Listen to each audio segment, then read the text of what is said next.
মাহে রজব এমন মাস যেই মাসের এত ফজিলত, শুধু রজবের উপর মাহফিল করলে রজবের 4 জুমা চলে যাবে, কিন্তু রজবের ফজিলতের উপর বর্ণনা শেষ হবে না। তা আমরা যেহেতু জুমায় একটা বিষয় নিয়ে কন্টিনিউ আলোচনা করছিলাম, আমরা গত জুমা যেখানে দাঁড়িয়ে গিয়েছিলাম সেখানে আমরা আলোচনা করছিলাম যা আছে সব মানুষের জন্য, আর আল্লাহ মানুষকে বানিয়েছে শুধুমাত্র মাওলার জন্য। কথা ঠিক না? এই বিষয়টা আমরা এখানে এন্ডিং করেছিলাম যে সব কিছু আপনার ডানে বামে, সামনে পিছনে, উপরে নিচে, গাছগাছালি বলেন প্রাণী বলেন, সব আল্লাহ বানিয়ে দিয়েছে মানুষের জন্য। কিন্তু আল্লাহ বলে, মানুষ তোমাকে আমি অন্য কারোর জন্য বানাই নাই, তোমাকে শুধু আমি আল্লাহর জন্য বানিয়েছি। সেই জন্য আমার চেহারাটা উপরে, আপনার চেহারা উপরে। আপনি দেখবেন সব প্রাণী যাদের জান আছে তারা খাবার খায়। প্রাণীদের খাবারের দৃশ্য যখন দেখবেন গরু, ছাগল, মহিষ সবার চেহারা খাবারের সময় নিচু হয়ে গেছে, কিন্তু আপনিও খান, আমিও খাই, কিন্তু চেহারা কি হয় নাই? নিচু হয় নাই। কেন? আল্লাহ বলে, সূর্য তোর জন্য, তুই সূর্যের জন্য না, সুতরাং তোর মাথা সূর্যের সামনে ঝুঁকবে না। চাঁদ তোমার জন্য, তুমি চাঁদের জন্য নয়, চাঁদের কাছে তোমার মাথা ঝুঁকবে না। গরু তোমার জন্য, তুমি গরুর জন্য নয়, গরুর সামনে তোমার মাথা ঝুঁকবে না। পাহাড় তোমার জন্য, তুমি পাহাড়ের জন্য নয়, পাহাড়ের সামনে তোমার মাথা ঝুঁকবে না। এই যে খাদ্যের সামনে প্রাণীর মাথা ঝুঁকে গেছে, খাদ্যের সামনেও তোমার মাথা ঝুঁকবে না। কেন? মাথা সব সময় উপরে থাকে। মালিক বলে তোমার কপাল দামি, মালিক বলে তোমার মাথা দামি, এত দামি, এটা কারো সামনে ঝুঁকবে না। কিন্তু আপনি কোরআন খোলেন, দেখবেন প্রথম আয়াত আছে বিসমিল্লাহির রহমানির রহিম। সেই জন্য আমরা যখন কথা শুরু করি বিসমিল্লাহ দিয়ে শুরু করি। আপনি যখন মসজিদে ঢুকবেন বিসমিল্লাহ দিয়ে তো ঢুকবেন, আপনি যখন খাবার শুরু করবেন বিসমিল্লাহ দিয়ে তো শুরু করবেন, আপনি যখন নামাজ শুরু করবেন বিসমিল্লাহ দিয়ে তো শুরু করবেন। কেন? কারণ কোরআন মানে আল্লাহ বান্দার সাথে কথা বলা। এই কথাটা মাওলা বিসমিল্লাহ দিয়ে শুরু করেছে, বা দিয়ে শুরু করেছে, বায়ের নুকতা নিচে, আমার মাথা উপরে। আল্লাহ বলে, যেই মাথা কারোর সামনে ঝুঁকে নয়, বায়ের ফোঁটা যেরকম ঝুঁকে গেছে, তুমি যেহেতু শুধু আমার, তোমার মাথা রহমানের সামনে ঝুঁকাইয়া দিয়ে দাও। সেই জন্য আল্লাহ বলে, সব বানিয়েছি তোমাদের জন্য, আর তোমাদেরকে বানিয়েছি রহমানের জন্য। সেই জন্য আমার ডিউটি আলাদা, আমার শরীয়ত আলাদা, আমার কালিমা আলাদা। গরুর জন্য কোনো শরীয়ত নাই, কিন্তু আমার জন্য শরীয়ত আছে। ছাগলের জন্য মসজিদ নাই, কিন্তু আমার জন্য কি আছে? মসজিদ আছে। তা আল্লাহ শুধু আমারে পাইলা, মালিক বলে সব তোর জন্য। কিন্তু তুই যেহেতু আমার জন্য, তুই অন্য কারো গাইডলাইনে চলবি না, তুই আমি আল্লাহর গাইডলাইনে চলতে হবে। একটা গাইডলাইন আছে না? নেই? আছে। গাইডলাইনের বাহিরে যাওয়ার কোনো সুযোগ নাই। আলহামদুলিল্লাহ। এখন আসেন সামনের দিকে যা। তাহলে আল্লাহ যে মেসেজটা কোরআনের পাতায় পাতায় লিখে দিয়েছে, সেটা হচ্ছে বান্দা শুধু কার? আমার বান্দা শুধু আল্লাহর। সেই জন্য আল্লাহর একটা ঠিকানা আছে, আল্লাহর একটা অ্যাড্রেস আছে। যেমন আপনি আমারে খুঁজতে হলে আমি যেখানে সেখানে যেতে হবে, ডানে বামে ঘুরলে কোনো পাওয়া সম্ভব হবে না। আপনারে খুঁজতে হলে আপনার অ্যাড্রেসে আমাকে যেতে হবে। তা আল্লাহ বলে, আমার একটা ঠিকানা আছে, আমার একটা অ্যাড্রেস আছে। মালিক তোমার ঠিকানা কি আরশে? আল্লাহ বলে না। লৌহে? আল্লাহ বলে না। কলমে? আল্লাহ বলে না। জমিনে? আল্লাহ বলে না। আসমানে? আল্লাহ বলে না। তো আল্লাহ আপনার ঠিকানা কোথায়? আল্লাহ বলে, ইজা সাআলাকা ইবাদি আন্নি, হাবিব আমার বান্দা আমার না দেখে নামাজ পড়েছে, কিন্তু মনের ভেতরে একটা প্রশ্ন আছে, যেই মাওলার জন্য কনকনে শীতে, আমি তো মনে করছিলাম আজকে মুসল্লি থাকবে না, যে পরিমাণ শীত পড়ছে, কিন্তু শীত আপনারে আটকায়া রাখতে পারে নাই। রহমানের মুহাব্বত আপনাকে মসজিদে নিয়ে এসেছে। আপনি আসছেন আল্লাহর জন্য, অন্য কারো জন্য নয়। তা আপনার মন তো বলছে আমার মালিকটা কই? নামাজ পড়ছেন, মালিক কই? রোজা রাখছেন, মালিক কই? কোরআন পড়ছেন, মালিক কই? এই যে প্রশ্নটা জাগছে, এটা আল্লাহ আগে থেকে জানেই তো। সেই জন্য বলছে ইজা সালাকা ইবাদি আন্নি, হাবিব যখন আমার অ্যাড্রেস, আমার বান্দারে আপনি রসুল দিয়েছেন, আপনার দরবারে জিজ্ঞেস করবে আমার মালিক কই, তা হাবিব বলে কি বলবো? আরশে বলবো সে না, লৌহে বলবো না, কলমে বলবো না, আটলান্টিক মহাসাগরে বলবো না, হিমালয়ে বলবো না, সে ফাইন্নি করিব, আমি তো আমার বান্দার শাহী রগের আরো কাছে চলে এসেছে। তাহলে আল্লাহ বলছে আমি বান্দার কাছে। আল্লাহর ড্রেস হচ্ছে বান্দার কাছে, এটা হচ্ছে আল্লাহর ড্রেস। আপনি আরশে বললে হবে না, লৌহে বললে হবে না, কলমে বললে হবে না। তা আল্লাহ তো গরুও তো বানাইছে, কিন্তু গরুর কাছে তো বলে নাই। আল্লাহ ছাগলও তো বানাইছে, ছাগলের কাছে বলে নাই। আল্লাহ গাছও বানাইছে, গাছের কাছেও বলে নাই। কেন? মালিক বলে আমার বান্দার সাথে আমার হিসাব হবে, লেনদেন হবে, সম্পর্ক হবে, কোয়ালিটি হবে, স্ট্যাটাস হবে। এমন সম্পর্ক হবে মালিক শুধু বান্দা নিয়েই ভাববে, মালিক অন্য কিছু নিয়ে ভাববে না।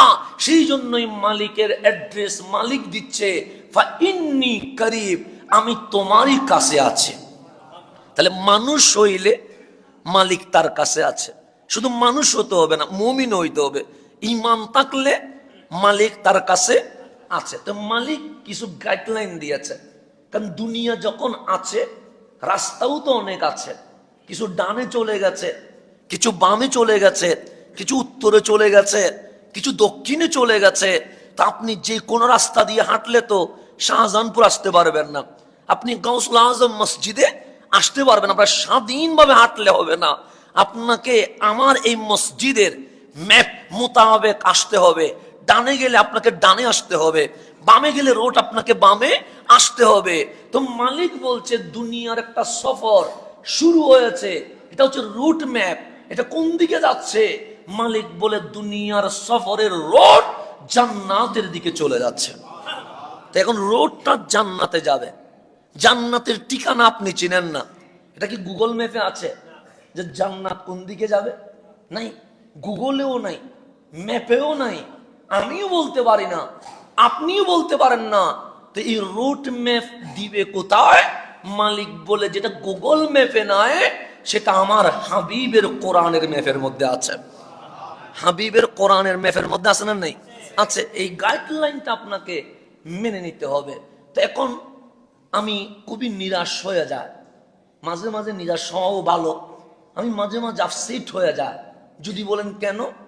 যেমন এইবার ডিসেম্বর মাসের লাস্টের দিকে আমরা 31st নাইটের এমন বিরোধিতা করলাম, বিরোধিতা আর কোনো সীমা নাই। এমন কোন হুজুর পায় নাই যিনি 31st নাইটের বিরোধিতা করে নাই, এরকম পায় নাই। তাহলে গত তুলনায় এবার বিরোধিতা বাড়ছে না কমছে?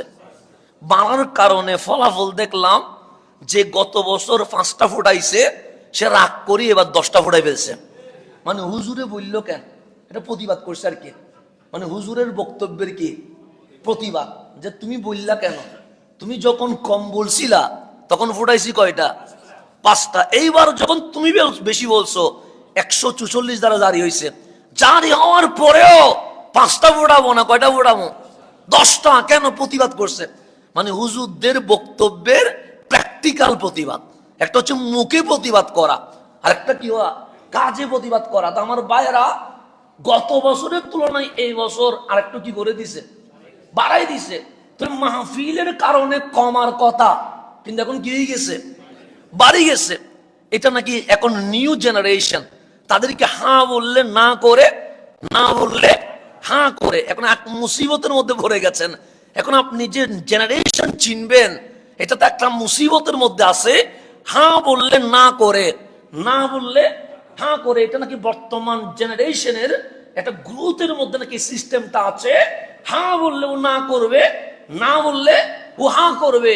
তো আমি এই যে 1 জানুয়ারি, 1 জানুয়ারি যখন শুরু হয়েছে, আমি বললাম এত প্রতিবাদ গেল, কিন্তু ফুটানোর কথা কম ছিল, আরো বেড়ে গেছে। কারণ কি? তখন একজন বলল, হুজুর জানেন না, বর্তমান জেনারেশনের একটা কি আছে, নিয়ম আছে, আপনারা হাঁ করলে উনি না করে, আর আপনি না করলে উনি হাঁ করে। তখন আমি ভাবলাম আমার মাওলার সৃষ্টির দিকে, হ্যাঁ আমার মালিকও যখন কলব বানাইছে, কলব মালিকের কথা শুনে হ্যাঁ বললে হ্যাঁ বলে, না বললে না বলে। যখন মালিক নফস বানাইছে, যেটা আপনার ভেতরে আছে, যেটা আমার ভেতরে আছে, ওই নফসের মালিক বললেন সামনে আয়, নফস পিছনে চলে গেছে। মালিক বলে পিছনে যা, নফস সামনে চলে এসেছে। আল্লাহ বলে মারাত্মক জিনিস, হ্যাঁ বললে না করে, না বললে হ্যাঁ করে। তা সৃষ্টির প্রারম্ভে নফসের আলোচনা যখন খুলবেন, তখন দেখবেন নফস হ্যাঁ করলে না করে, না করলে হ্যাঁ করে। মালিক বলে এটা বড় অবাধ্য, হ্যাঁ বললে না করবে, না বললে হ্যাঁ করবে। নামাজ পড়, বলবে না। সিনেমা দেখিস না, বলবে হ্যাঁ। জেনা করিস না, বলবে হ্যাঁ। দর্শন করিস না, বলবে হ্যাঁ। দরুদ শরীফ পড়, বলবে না। সেটা তো বড় মারাত্মক জিনিস। হ্যাঁ করলে না করে, না করলে হ্যাঁ করে। এই নফসের যেই মেথড, এটা বর্তমান জেনারেশনের ভেতরে পাওয়া গেছে। তার মানে নফস শক্তিশালী হয়ে গেছে। আল্লাহ একটা মেডিসিন লাগবে। কি মেডিসিন? থেরাপি দিব, সে না। কেমো দিব, সে না। মালিক কি করলেন? খাবার বন্ধ করে দিছে, নফসের উপর খাবারের লাগাম দিয়ে দিয়েছে। একদিন যায়, নফস দুর্বল হয়ে গেছে। দুদিন যায়, নফস দুর্বল হয়ে গেছে। 3 দিন যায়, নফস দুর্বল হয়ে গেছে। যখন অসহায় হয়ে গেছে, মালিক বলে আয়, এখন সামনে আসে। মালিক বলে পিছনে যা, এখন পিছনে যায়। নফস আগে হ্যাঁ বললে না করছে, না বললে হ্যাঁ করছে। কিন্তু এখন যখন ক্ষুধার্ত রেখে দিয়েছে, এখন দুর্বল হয়ে গেছে। মালিক বলে আয়, আসে। মালিক বলে যা, যায়। তখন মালিক বলে বান্দা তোর কলবের ভেতরে নফস বসে আছে, যত খাওয়াবি তত হ্যাঁ বললে না করবে, না বললে হ্যাঁ করবে। কুতিবা আলাইকুমুস সিয়াম, রোজা ফরজ করে দিয়েছি, না খাওয়ায়া থাক। সকালে খাবি না, দুপুরে খাবি না, বিকেলে খাবি না। মালিক কি হবে? সাল্লাল্লাকুম তাত্তাকুন, নফস উল্টায়া যাবে। হ্যাঁ বললে না করবে না, না বললে হ্যাঁ করবে না। এটা কোরআনের কদমে ফিরে আসবে। সেই জন্য বর্তমান জেনারেশন ইসলাম থেকে দূরে সরে গেছে বলে হ্যাঁ বললে না করে, না বললে হ্যাঁ করে। আবার যদি ফিরে আসে, তাহলে মালিক যা বলবে নফস তাই করতে বাধ্য হয়ে যাবে।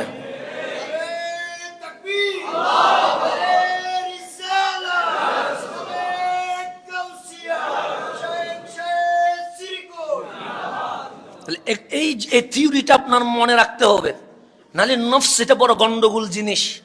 এটা হ্যাঁ বললে না করে, না বললে হ্যাঁ করে, এটা বড় গন্ডগোল জিনিস। সেই জন্য এই এশিয়া উপমহাদেশে ইসলাম প্রচারে জিনাদের অবদান 1 নম্বরে, ওনারা আল্লাহর ওলিগণ। কথা ঠিক না? ওলিদের একটা মেথড ছিল, থিওরি ছিল। যেমন আপনি ইসলাম বললে মনে করেন মনে হয় তরবারি মনে হয়, কারণ আপনার চোখের সামনে ইসলাম মানে কি মনে করছে? তরবারি কুফায় দেওয়া, গরম হয়ে যাওয়া, গর্দান 2 ভাগ করে ফেলা। এটাই তো আপনার সামনে বিভিন্ন ফিল্মের মাধ্যমে, বিভিন্ন সিরিয়ালের মাধ্যমে এটা উপস্থাপিত হয়েছে। ইসলাম মানে তরবারি, ইসলাম মানে কেটে ফেলবো, ইসলাম বলে মানবি না 2 ভাগ করে ফেলবো। তা আপনিও মনে করছেন ইসলাম মানে কেটে ফেলা, ইসলাম মানে ছুরি মেরে দেওয়া, ইসলাম মানে গর্দান 2 ভাগ করে ফেলা। আপনি দেখবেন এই জমিনে যিনারা ইসলাম কায়েম করেছেন, ওনাদের মধ্যে অবশ্যই জিনার নাম আসবে উনি শাহজালাল। কথা ঠিক না? উনি শাহপরান, উনি কানজাহান আলী, উনি বাইজিদ বুস্তামি, এরকম নাম সিরিয়ালে আসবে কি আসবে না? আসবে। হযরতে শাহজালালের জীবনী আপনি যদি স্টাডি করেন, তার মধ্যে একজন গ্রহণযোগ্য মানুষ আছে, নাম তার ইবনে বতুতা। যারা হিস্ট্রি পড়েন, ইসলামিক হিস্ট্রি দরকার নাই, এমনি ইতিহাস যারা পড়েন ইউনিভার্সিটিতে, তারা ইতিহাসের বইয়ে একজন ইতিহাসবিদের নাম খুঁজে পাবেন, নাম তার ইবনে বতুতা। ওনার একটা কিতাব আছে নাম রেহলা, মানে রেহলা মানে সফর। এই রেহলা সফর বইটা এত বেশি গ্রহণযোগ্য, যিনি ইসলামিক হিস্ট্রি পড়ে ওনাকেও এই ইতিহাস পড়তে হয়।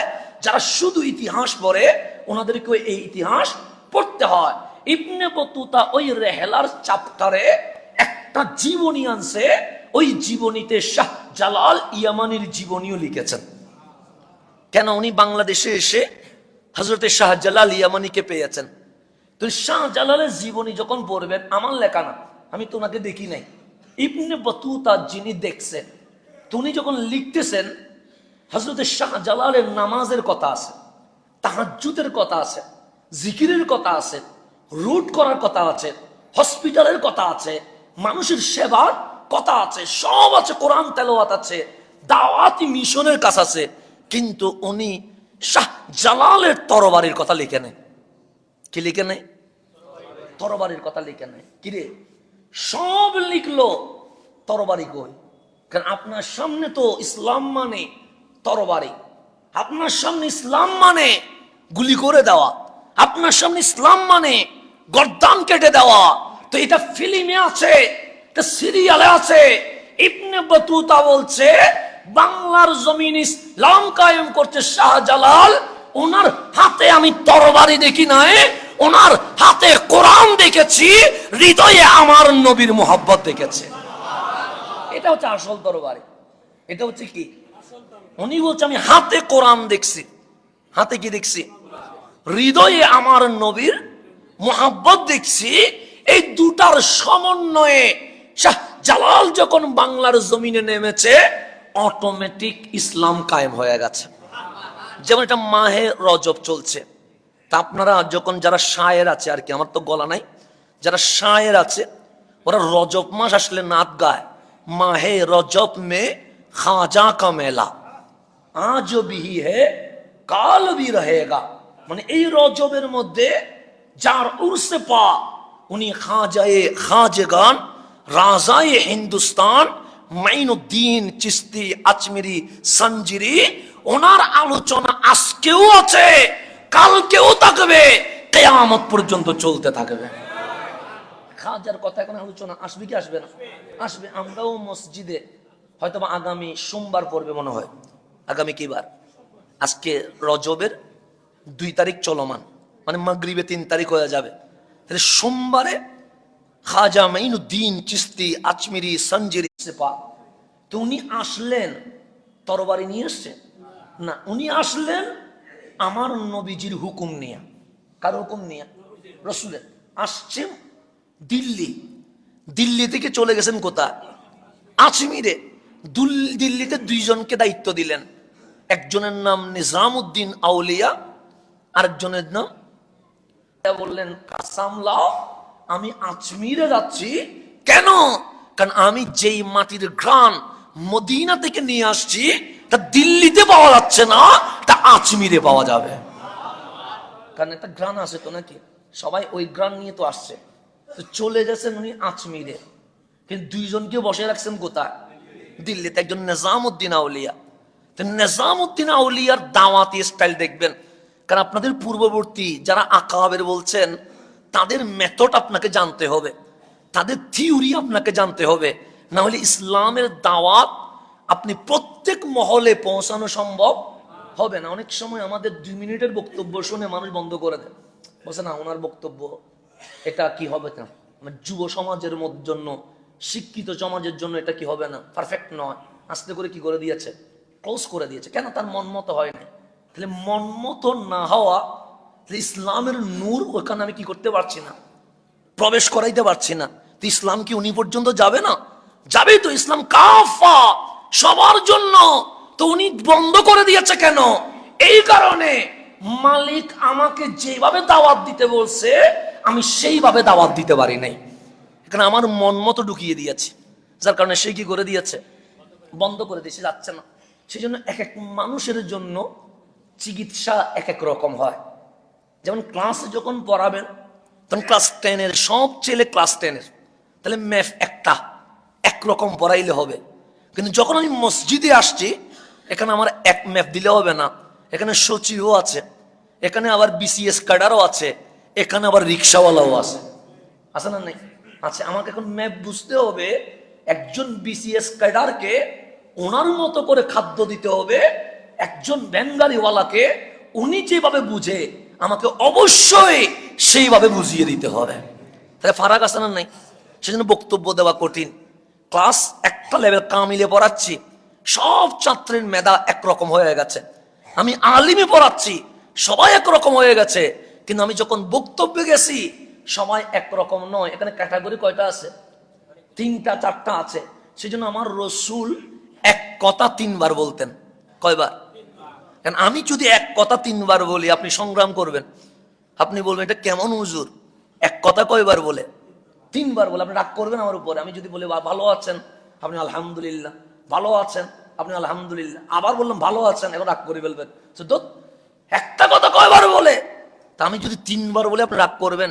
কিন্তু আপনার রসুলের মতো থিওরি মেথড এই জমিনে আর কারো নাই। উনি কথা বলতেন 3বার। কেন?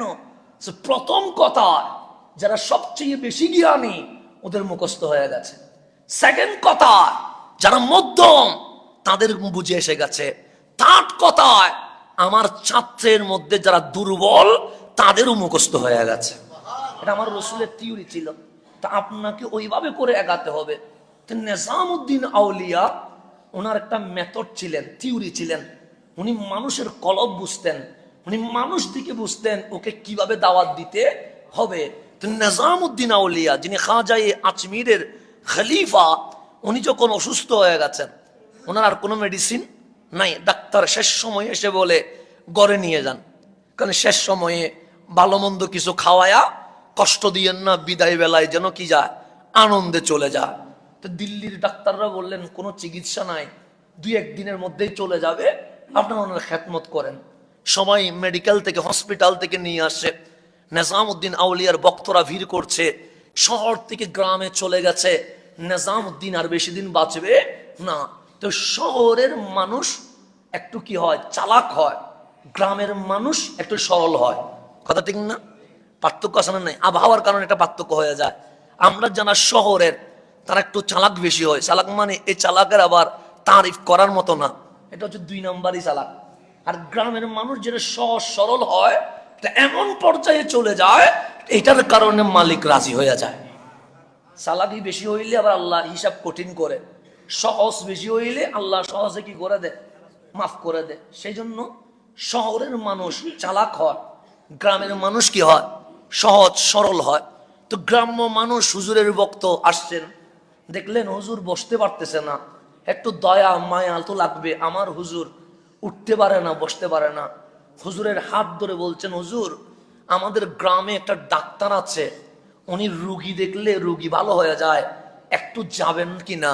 এখন ডানে বামে ডাক্তার মুরিদরা বলছে, শহরের মানুষ, ডাক্তারটা মুসলিম না অমুসলিম? কারা? আশেপাশে সালাকগুলা বলতেছে ডাক্তার মুসলিম না অমুসলিম? ডাক্তার তো হিন্দু, গ্রামের মধ্যে মুসলমান কই পাবো, হিন্দু ডাক্তার। তখন ওনারা ডানে বামের সাগরিদ বলছে, হুজুর জীবনে কখনো যায়েন না, অলরেডি ডাক্তার বলে দিয়েছে 2-3 দিন সময় আছে। এই শেষ বয়সে যদি হিন্দু ডাক্তারের কাছে যান, আমরা বেজ্জুত হয়ে যাব। মানুষ বলবে নিজামউদ্দিন এক আল্লাহর দাওয়াত দিয়েছে, আর বিদায় লগ্নে একজন মুশরিক হিন্দুর চিকিৎসা নিতে হয়েছে। এটা বিশাল বেজ্জুতির কাজ কারবার হবে। আপনি জীবনেও গ্রাম্য ওগুলো সহজ সরল, স্মার্টনেস বুঝে না, আধুনিকতা বুঝে না, যুক্তি বুঝে না, কিছুই বুঝে না, এগুলার কথা শোনার কোনো দরকার। নিজামউদ্দিন আউলিয়া কথা বাড়াই দিছে ওদের সাথে। হ্যাঁ, তোমার ডাক্তারের কি অবস্থা? বলছে ভালো। কেমন ডাক্তার? সে গ্রামের মধ্যে রোগী দেখলে রোগী কি হয়ে যায়, ভালো হয়ে যায়। সে ওনার সুনাম বেশি নাকি? হ্যাঁ বেশি। নিজামউদ্দিন আউলিয়া বললেন ঠিক আছে, তাহলে একটা গাড়ি নিয়ে আসো। তখন তার BMW নাই যে নিয়ে আসবে, ফাইজারও নাই, ভ্যান গাড়ি, এরকম ঘোড়ার গাড়ি এগুলো আছে আর কি। সে গাড়ি নিয়ে এসো, আমি ওনার কাছে যাব। বারবার বক্ত ডানে বামে যারা আছে বললেন, হুজুর না না যাইয়েন না, বেজ্জুত হয়ে যাব। তো আমার বাপ যদি বলে যাব যাব, আমি যদি 1000 বার না বলি, আমারটা টিকবে না আমার বাপেরটা টিকবে? বাপেরটাই টিকবে। আমার বাবা যদি বলে হ্যাঁ, আমি 1000 বার না বললে কোনো কাজে, হ্যাঁ ছেলে হিসেবে হয়তো একটু বারবার চেষ্টা করে দেখতে পারবো, কিন্তু এই কথা বলা যাবে না। আমি যদি বলি আমি নিয়েই আসবো, এই কথা বলা যাবে? এখন বক্তারা বললেন না, হুজুরে বললেন হ্যাঁ। এখন হুজুর বারবার হ্যাঁ বলে এর দুইজনে আরো দুইজন নিয়ে আসে, এই দুইজনে আরো 10 জন নিয়ে আসে, হুজুরে বুঝানোর পর বুঝায়, কিন্তু হুজুরের হাঁটা কি হয় না, না হয় না। এখন গ্রামের সহজ সরল মানুষ খুশি হয়ে গেছে, অন্তত ডাক্তারের ওসিলায় গড়ে তো মেহমানদারি করতে পারবো। হুজুরকে গাড়িতে তুলে চলে গেছে, যাওয়ার পরে হুজুর ঘরে উঠলেন, রেস্ট দিলেন। সকালবেলা হুজুরের সিরিয়াল 1 নাম্বার। হুজুর চলে আসলেন ডাক্তারের কাছে, ঢুকলেন ডাক্তারের রুমে, ডাক্তারকে বললেন আপনি সে ডাক্তার যার কথা আমি শুনেছি? ডাক্তার বললেন হ্যাঁ, আমার কথাই শুনেছেন। আমি সিঙ্গেল একা একই কথা বলবো, আপনার কি ভয় লাগবে? সে না, ভয় কিসের, রুগী তো ডাক্তারের সাথে কথা বলবে। সে আপনার হেল্পার রও বের করে দেন, আমি আমার খাদেম রও বের করে দিই। সবাইরে যখন বের করে দিয়েছে, রুম এখন একলা হয়ে গেছে। ডাক্তার দরজাটা বন্ধ করো। ডাক্তার দরজা বন্ধ করে দিয়েছে। ডাক দিয়ে বললেন আপনি নাকি এমন ডাক্তার, রুগী দেখলে ভালো হয়। ডাক্তার হাসি দিয়ে বলে মানুষ তো তাই বলে, তাই বলে। তখন নিজামউদ্দিন আউলিয়া বললেন কোন মেডিসিন আছে যেটার কারণে রুগী ভালো হয়? তখন উনি হাসি দিয়ে বললেন মেডিসিন তো 2টা না। মেডিসিন কয়টা? একটা দিল্লির ডাক্তার যা পড়েছে, আজমিরের ডাক্তার যা পড়েছে, আমিও তাই পড়েছি। উনিও যে মেডিসিন দেয়, আমিও সেই মেডিসিন দেই। তো আপনার মাঝে স্পেশাল কোয়ালিটি কি আছে?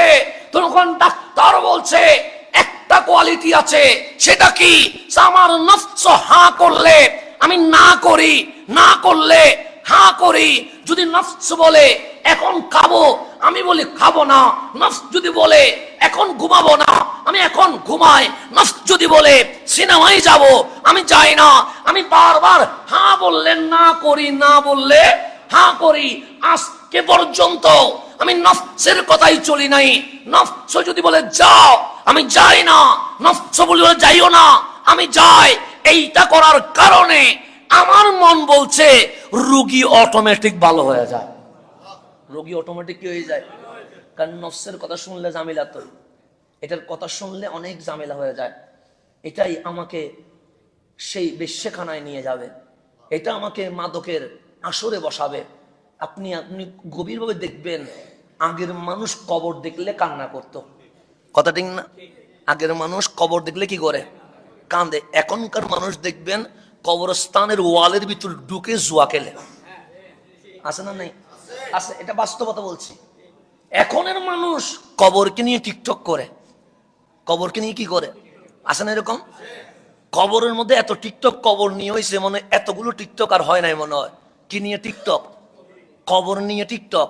কবরের ভিতরে জুয়া খেলে, কবরের ভিতরে তাস খেলে, কবরের ভিতরে ক্লাম খেলে, কবরের ভিতরে আপনাদেরটা কি গুটি খেলে। খেলছে কিসের ভিতরে? কবরের ভিতরে, মানে কবরের বাউন্ডারির ভিতরে ঢুকে সে কি করছে? খেলায় মাত্র। আর যে উসমান ও জুন্নুরাইন আমার নবীর হাত থেকে একবার নয় কয়েকবার জান্নাত কিনে নিয়েছে, উনি কবর দেখলে বাচ্চার মতো কান্নাকাটি করতেন। তাহলে উসমান ও জুন্নুরাইন উনি জান্নাতি, এতে কোনো সন্দেহ আছে? একবার নয়, আমার রসুলের হাত থেকে যিনি কয়েকবার কি কিনছে, জান্নাত কিনছে, ওনার নাম উসমান ও জুন্নুরাইন। যিনি হুদাইবিয়ার সময় মক্কায় ঢুকার কারণে আমার রসুল যখন বায়াত করাচ্ছে, নবীজির ডান হাত উপরে, 1400 সাহাবীর হাত কোথায়? নিচে। কামলিওয়ালা বলে সবাইকে হাত দিয়েছে, সিদ্দিক বলে হাত দিয়েছে, ওমর বলে হাত দিয়েছে, আলী বলে দিয়েছে, 1400 সাহাবী বলছে দিয়েছে। আমার কামলিওয়ালা বলে কেন জানি মনে হয় কেউ একজন দেয় নাই। সবাই বললেন হ্যাঁ দেয় নাই। সে দিবে কেমনে? আপনি তো ওনাকে মক্কায় পাঠিয়ে দিয়েছেন, উসমান দেয় নাই। আমার নবী বলে কে বলে উসমান দেয় নাই? বাম হাত তুলে বলছে এটা উসমান। আমি নবীর হাত উপরে, উসমানের হাত নিচে। রসুল নিজের হাত তুলে কার হাত বলছে? আপনি সহজ কথা, আমি যদি বলি এটা আপনার হাত, আমার হাতের কি আসে যায়? আমার হাতের কি পজিশন আছে? কিন্তু রহমতুল্লিল আলামিন, যিনি আঙ্গুল তুললে চাঁদ 2 টুকরো হয়ে যায়, যিনি হাত তুললে সূর্য উঠে যায়, যিনি হাত উপরে তুললে মোনাজাত কবুল হয়ে যায়, ওই হাত তুলে বলছেন এটা উসমানের হাত। এটা কার হাত? আমার নবী বলেন এটা আমার হাত। তো রসুল যখন হাত দিছে, এখন সবাই কামলিওয়ালার নিচে কি দিয়েছেন?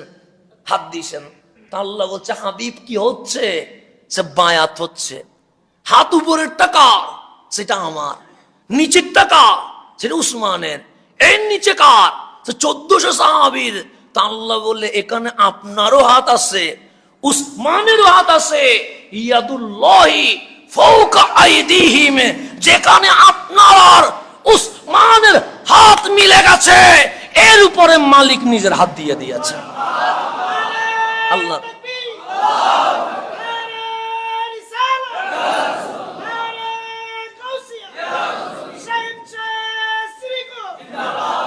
তাহলে যেখানে হাত কত দামি, রহমতুল্লিল আলামিন বলে এটা আমার হাত, এটা উসমানের হাত। হাত দুইটা যখন মিলে গেছে আল্লাহ কি করলেন দেখেন, কোরআনের ইতিহাস করলেন। আমার কামলিওয়ালা কোরআন দিলেন, আমার কামলিওয়ালা কে দিলেন? কোরআন দিলেন। কোরআন 30 পারা মিলাইয়া দিছেন। কিন্তু আজকের যে কোরআন, এই কোরআন কার হাতে বাস্তবায়ন হয়েছে? উসমান জুন্নুরাইনের হাতে বাস্তবায়ন হয়েছে। কেন? কোরআন দিছে আল্লাহ, নিচে রাসূলুল্লাহ। আমার নবী যখন বলছে এটা আমার নয়, উসমানের হাত, আল্লাহ 2 খলিফার পরে উসমানের হাত দিয়ে আল কোরআন বাস্তবায়ন করে দিয়েছে। কোরআনের বাস্তবায়নের একটা কি আছে, সম্পর্ক আছে। সেই জন্য আপনি বলছেন, আমি খুতবায় যখন বলি তখন বলি জামিউল কোরআন, বলি না? আমি যখন সিদ্দিক আকবরের নাম বলি, এরপর বলি আমিরুল মুমিনিন ওমর ইবনুল খাত্তাব, এরপর বলি জামিউল কোরআন, যিনি কোরআনকে কি করেছে, জমা করেছে, উনি হচ্ছে উসমান ইবনে আফফান। বলি কি বলি না? বলি। এটা খুতবার মধ্যে বলতে হয়। তাহলে কোরআনের নিসবত যখন যায় তখন উসমান জুন্নুরাইনের দিকে চলে যায়। তা আমি মাঝে মাঝে ভাবি, কিরে সিদ্দিক আকবর উনি তো খলিফাতুর রাসূল, ফারুক আজম উনি তো খলিফাতুল মুসলিমিন। সিদ্দিকের পুরা জীবনী যদি তাকান, আমার নবীর জীবনী যদি তাকান, ডাইরেক্ট মিলে যায়। কেন? আমার নবীর বয়স 63, সিদ্দিকের বয়স 63। কামলিওয়ালা যেদিন যাবে সেই দিনের নাম সোমবার, সিদ্দিক যেদিন যাবে সেই দিনের নাম সোমবার। আমার রসুল যেদিন যাবে সেদিন আম্মা জান আয়েশার কোলে, সিদ্দিক আকবর যেদিন যাবে সিদ্দিক ও আম্মা জান আয়েশার কোলে। আমার নবীও যাবে যেই টাইমে, সিদ্দিকও যাবে সেই টাইমে। এক টাইম মিলে গেছে। সিদ্দিকের গোসল যিনি দিয়েছে, আমার নবীর গোসল তিনি দিয়েছে। আমার নবীর কাফন যিনি পরিয়েছে, সিদ্দিকের কাফনও তিনি পরিয়েছে।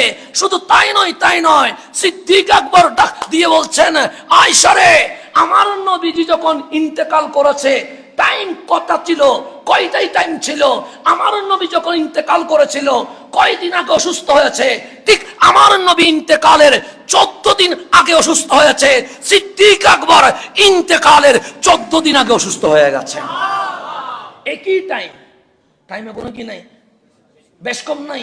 ঠিক আমার নবী 3 দিন আগে আমার নবীর জায়নামাজে সিদ্দিক আকবরকে দাঁড় করিয়ে দিয়েছে। ঠিক সিদ্দিক আকবর ইন্তেকালের আগে 3 দিন আগে ফারুক আজমকে জায়নামাজে দাঁড় করিয়ে দিয়েছে। টাইম সেটিং একই।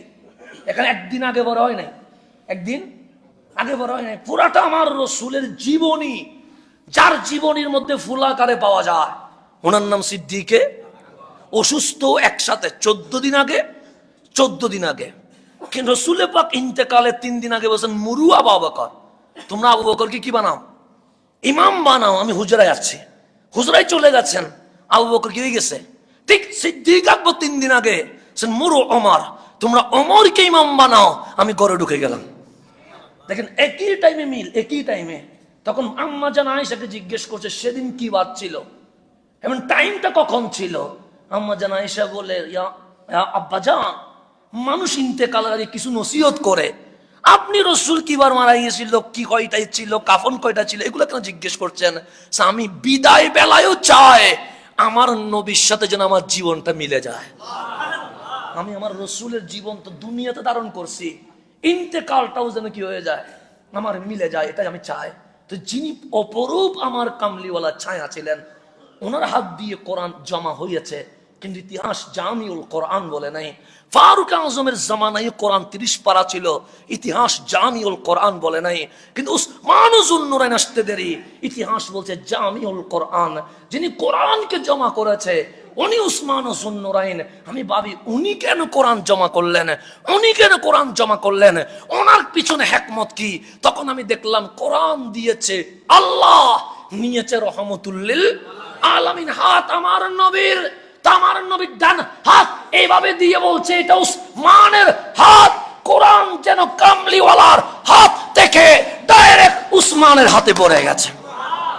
সেদিন হয়ে গেছে জামিউল কোরআন। এটা আমার মন বলছে, মানলে মানতে পারেন, না মানলে আমারে দিয়ে দিবেন, সমস্যা নেই।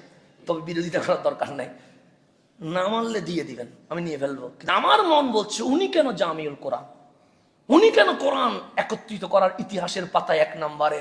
তখন আমি হাত দেখলাম, আমার নবীজির হাত ছিল এরকম, মালিক কোরআন ঢেলে দিয়েছে। আল্লাহ বলেন আলাম নাশরাহ লাকা সাদরাক, হাবিব কোরআন নিয়ে নিয়েছে। আমার নবী হাত এরকম করলেন, কামলিওয়ালার বাম হাত এরকম দিলেন, বললেন এটা আমার হাত, এটা উসমানের হাত। আল্লাহ বলে হাবিব ইয়াদুল্লাহি ফাওকা আইদিহিম, ওই হাতের উপরে আমার হাত। তা মাওলার কুদরতি হাত, কোরআন দিয়েছে, হাবিব নিয়েছে, হাবিবের হাত কোরআন দিয়েছে। যেন উসমান যুন নুরাইন নিয়া 1400 বছর চলে গেছে, উসমানের কোরআন আজও উসমানের দেওয়া কোরআনের মতো রয়ে গেছে। ডানে বামে কি হয় নাই, চেঞ্জ হয় নাই, হাত বদল। তো এই উসমান জিনার হাতকে আমার নবী বলছে এটা আমার হাত। জিনার হায়া, জিনার লজ্জাকে কামলিওয়ালা যখন ইজার মানে কি পড়তেন, লুঙ্গি পড়তেন। আমরা লুঙ্গি পরি না, এটাকে কি বলে, ইজার বলে। হ্যাঁ, লুঙ্গির মধ্যে বেশ কম আছে, এক এক জায়গার এক এক রকম আর কি। কিন্তু রসুলের পাক লুঙ্গি মোবারক পড়তেন, আর উপরে কি করতেন, গেঞ্জি অথবা চাদর জুব্বা পড়তেন। তো গরম পড়ছে বেশি, রসুলের পাক গেঞ্জি মোবারক খুলে ফেললেন। আছে এখন কি লুঙ্গি মোবারক, আর চাদরও পাশে, কিন্তু গায়ে চাদর দেয় নাই। রসুলের পাক বসে আছেন, সৈয়দুনা সিদ্দিক আকবর ঢুকলেন, কামলিওয়ালা ওই অবস্থায় আছে। সৈয়দুনা ফারুক আজম ঢুকলেন, রসুল ওই অবস্থায় আসে। উসমান যুন নুরাইন এখনো ঢুকে নাই, দরজায় কদম দিবে, আমার রসুল তাড়াতাড়ি বসে চাদর মোবারক গাটা জড়িয়ে ফেলেছেন। সিদ্দিক আকবর ফারুক আজম অবাক হয়ে গেছেন, নবী গো আমরা ঢুকলাম, আপনার শরীর মোবারকে তো সতর ঢাকা আছে, কারণ লুঙ্গি মোবারক তো পরা, উপরেরটা কি আছে? তা আমার সামনে তো চাদর পরেন নাই, ওমরের সামনে তো চাদর পরেন নাই। ওসমান ঢুকতে দেরি, এমন ভাবে উঠলেন যেন কোনো নারী ঢুকছে, তাড়াতাড়ি চাদর দিয়ে গাড়াও করে ফেলছেন। আমার কামলিওয়ালা হাসি দিয়ে বললেন, আবু বকর উসমানকে এখনো চিনো নাই, যাকে মাওলাও লজ্জা পায়। আমি কি লজ্জা পাচ্ছি, যারা আল্লাহ পর্যন্ত কি পায়, লজ্জা পায়। ওনার নাম কি উসমান যুন নুরাইন। উনি কবর দেখলে কাঁদে, কবর দেখলে কাঁদে। আর আমি কবরের ভিতর জুয়া খেলি, আমি কবর নিয়ে টিকটক করি। কিন্তু উসমান কবর নিয়ে কাঁদেন কেন? সেটা আউয়াল মানজিল, এটা তো প্রথম ঘর, যেখান থেকে হিসাব শুরু হবে। আমি টেনশনে আছি, হিসাবটা মাওলা খুশি হবে না নারাজ হবে? যার হাতে কয়েকবার জান্নাত কিনেছে উনি কবর দেখে কাঁদে, আর আমি কবর দেখে হাসি। আমার নফস কতটুকু খারাপ হয়ে গেছে। আমার নফস টিকটক করার জন্য আর কিছু খুঁজি পাই নাই, পাইছে কি? আর কিছু খুঁজি পাই নাই, পাইছে কবর। কবর নিয়ে আমি টিকটক করব। ওইদিকে একজন দিছে, এদিকে একজন দিছে, একজন আরেকজনের সালাম দিয়া মস্কারি করে। টিকটকের জন্য জায়গা খুঁজতেছে কোথায়? কবর। কতটুকু আমার অধপতন হয়েছে। সেই জন্য অনেকেই বলে ফাপনায় যাব পাগল দেখতে। আমি বলি ফাপনায় যাওয়ার দরকার কি? টিকটকে ঢুকলেই তো সব পাগল একসাথে হয়ে গেছে, বাইরে যাওয়ার দরকার কি? সব পাগল তো বাংলাদেশে, আপনি ওই দিকে টাকা খরচ করে যাবেন কেন? সব পাগলের মেলা বসে গেছে কোথায়? টিকটকে যত বিকৃত মেজাজ আছে সবগুলো যেন বাঙালির মধ্যে খুঁজে পেয়েছে। তা আল্লাহ যেন আমাদেরকে হেফাজত করেন, আমাদের সন্তানকে যেন হেফাজত করেন। তা আমি যেটা বলছি, নফস কি হয়ে গেছে? বিকৃত হয়ে গেছে, নফসের গোলাম হয়ে গেছে আমরা। নফস যদি বলে হ্যাঁ আমি বলি হ্যাঁ, নফস বলে না আমি বলি না। এমনি উপরে মুসলমান, কিন্তু আপনি হিসাব করে দেখবেন, আপনার মন মতো যদি আমি বক্তব্য না দেই, আমি আপনার পক্ষে নাই বিপক্ষে হয়ে যায়, আমার বক্তব্য যদি আপনার মন মতো না হয়, আপনি বলেন এটা ঠিক নাই, এটা ঠিক নাই, কেন? কারণ আপনি চাচ্ছেন খতিব যেন আপনার ক্যাটাগরিতে চলে। আরে আপনার ক্যাটাগরিতে যদি চলে, মুসলমান হওয়ার দরকার কি? ব্যক্তির ক্যাটাগরিতে চলা তার নাম মুমিন নয়, আল্লাহ এবং আমার নবীর ক্যাটাগরিতে চলা এটার নাম মুমিন।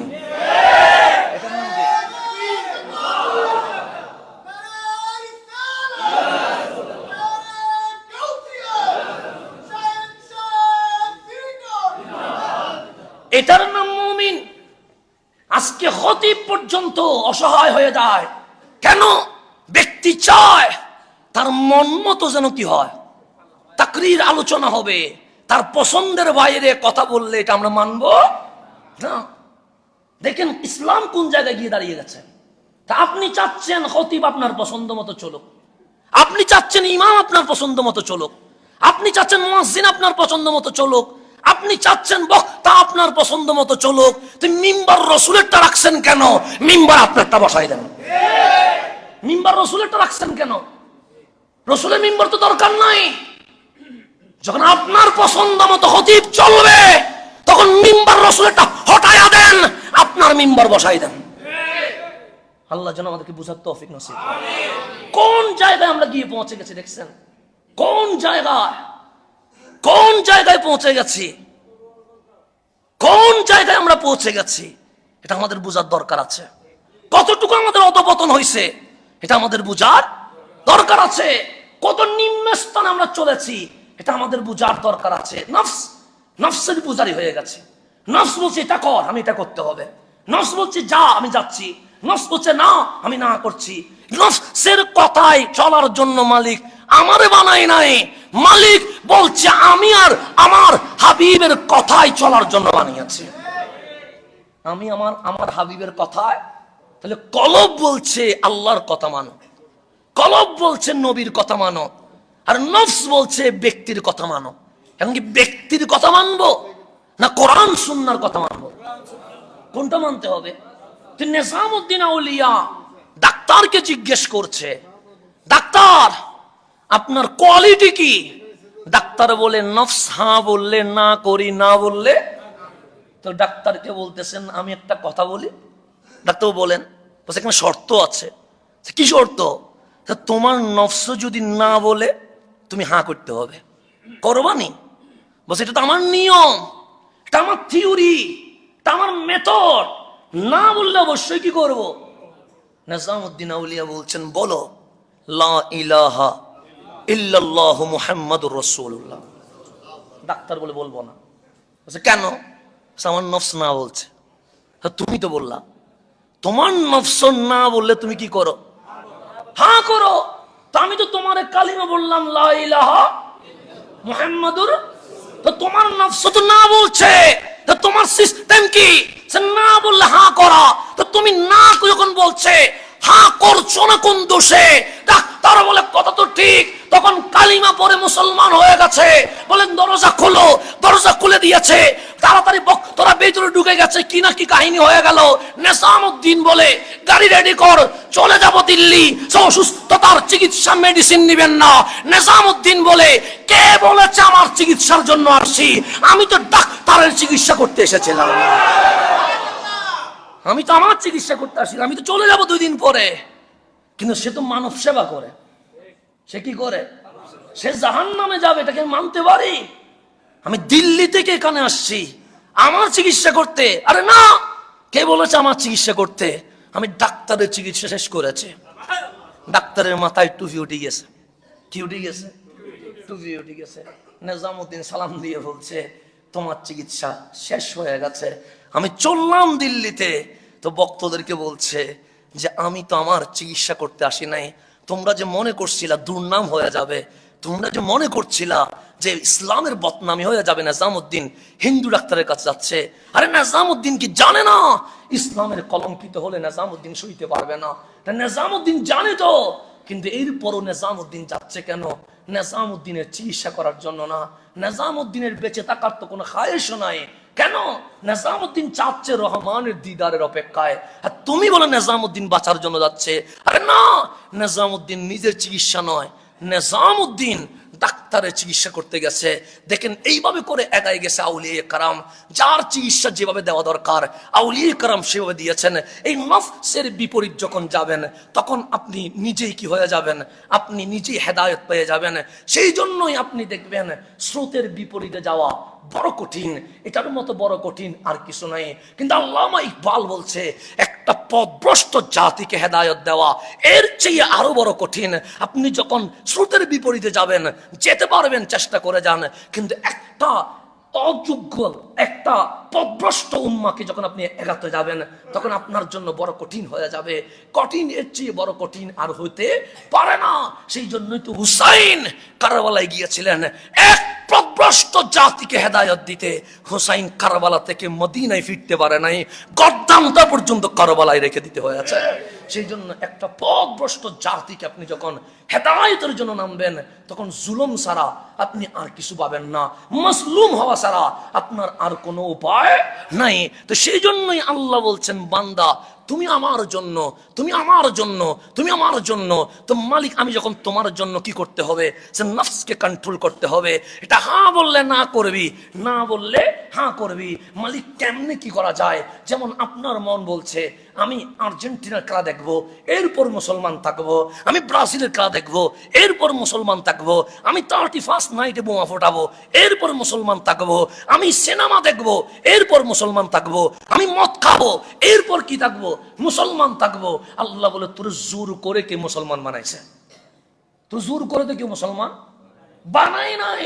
তা আল্লাহ কোরআনে বলছে ইয়া আইয়ুহাল্লাযীনা আমানু উদখুলু ফিস-সিলমি কাফা। তুই 50% মুসলমান হোস না, তুই 20% মুসলমান হোস না, তুই 80% মুসলমান হোস না, হয়ে যা হিন্দু, সমস্যা নাই, হয়ে যা নাস্তিক, সমস্যা নাই। যদি মুসলমান হতে হয় 100% মুসলমান হতে হবে। কত পার্সেন্ট? 100%। এর বাইরে 90% হওয়ার কোনো সুযোগ, 99% হওয়ার কোনো সুযোগ নাই। তাহলে আল্লাহ বান্দারে মেসেজ দিচ্ছে, বান্দা তুমি 100% কি হয়ে যাও, মুসলমান হয়ে যাও, এর বাইরে যাওয়ার কোনো সুযোগ নাই। তাহলে আল্লাহর ওয়ালিরা আমার নবীর থিওরিকে কি করেছেন, সামনের দিকে গেছেন। আগামী সোমবার, আগামী কি বার? সোমবার। জিনাদের কারণে মগের রাজ্য মুসলমানের রাজ্য হয়েছে। জিনাদের কারণে আমরা কি পাইছি? ইসলাম পাইছি। আমার খাজায়ে খাজেদান, রাজায়ে হিন্দুস্তান, খাজা মাইনুদ্দিন চিস্তি আজমিরি সঞ্জিরি রাদিয়াল্লাহু তাআলা উরসে পাক আগামী সোমবার।